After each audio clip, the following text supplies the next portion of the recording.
parole est à Madame la présidente Valérie Rabault, au nom du groupe socialiste et apparentés.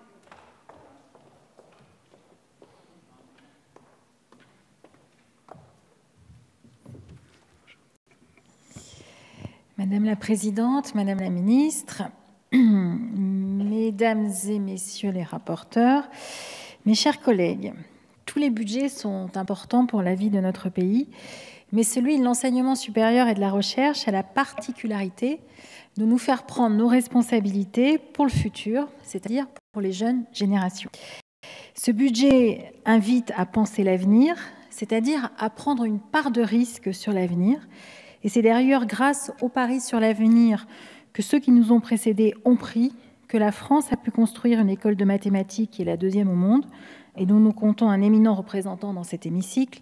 C'est grâce à ces mêmes paris que la France compte aujourd'hui une femme prix Nobel d'économie, Esther Duflo, et c'est grâce aussi à ces paris que les laboratoires français ont pu s'imposer et donner le goût à de nombreux étudiants pour la recherche. Je sais, Madame la Ministre, que votre leitmotiv est nous dire que ce budget est en augmentation. C'est vrai. Il augmente facialement de 535 millions d'euros entre la loi de finances 2019 et celle-ci. Donc cela mérite d'être souligné. Mais je voudrais vous démontrer que cette augmentation, si notable soit-elle, ne peut résoudre l'équation à laquelle notre pays est confronté. Si nous considérons que le savoir est un véritable atout et qu'il est précieux, qu'il puisse être largement partagé, ce que je considère, alors il faut faire plus.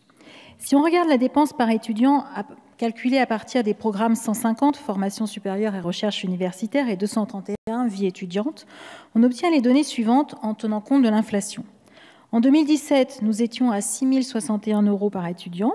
En 2018, ce montant a baissé à 5 915 € et il est passé à 5 884 € en 2019. Certes, on ne saurait tout réduire à la dépense budgétaire, mais quand même, l'évolution n'est pas satisfaisante et elle avait commencé avant 2017. Ce qui est sûr, c'est que votre politique poursuit cette décroissance de la dépense par étudiant.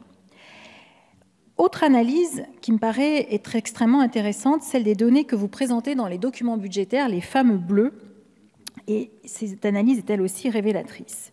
Pour l'enseignement supérieur, dans le programme 150, on constate que le niveau de réussite, le pourcentage d'une classe d'âge qui obtient un diplôme de l'enseignement supérieur en formation initiale est en baisse depuis 2017.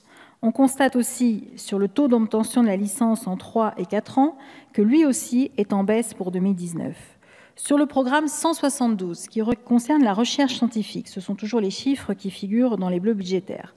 La France apparaît seulement comme 8e pays du monde en nombre d'articles publiés. On note aussi une baisse de la part des publications de référence internationales des opérateurs du programme dans la production scientifique mondiale. Là aussi, ce sont les chiffres qui émanent de vos documents budgétaires. Tous ces indicateurs, qui sont vos indicateurs, sont en recul et ceci nous semble problématique. C'est pour cette raison qu'avec mon groupe, le groupe des députés socialistes et apparentés, j'ai déposé des amendements dont nous pensons qu'ils constituent des solutions pour enrayer cette tendance qui n'est pas bonne. Via ces amendements, nous voulons que la dépense consacrée à la recherche publique puisse atteindre 1% du PIB. Ça fait partie d'un des amendements que nous avons déposés.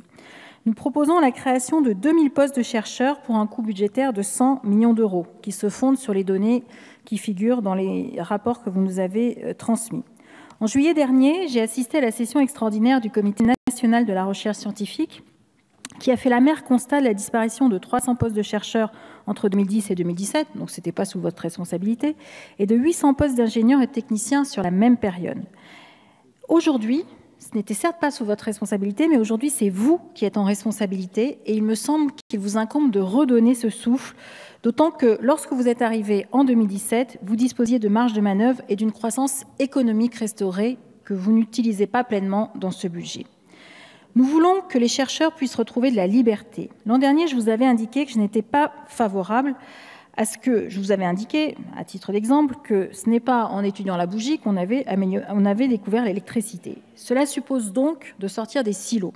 Cela suppose donc, à mon avis, de supprimer les appels à projets et de pouvoir donner de vraies lignes budgétaires aux laboratoires. Ça fera aussi partie des amendements que nous avons déposés.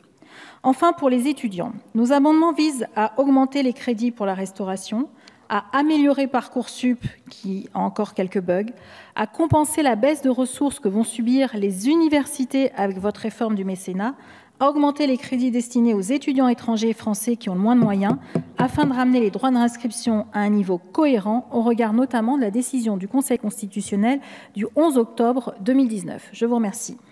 Merci, chers collègues.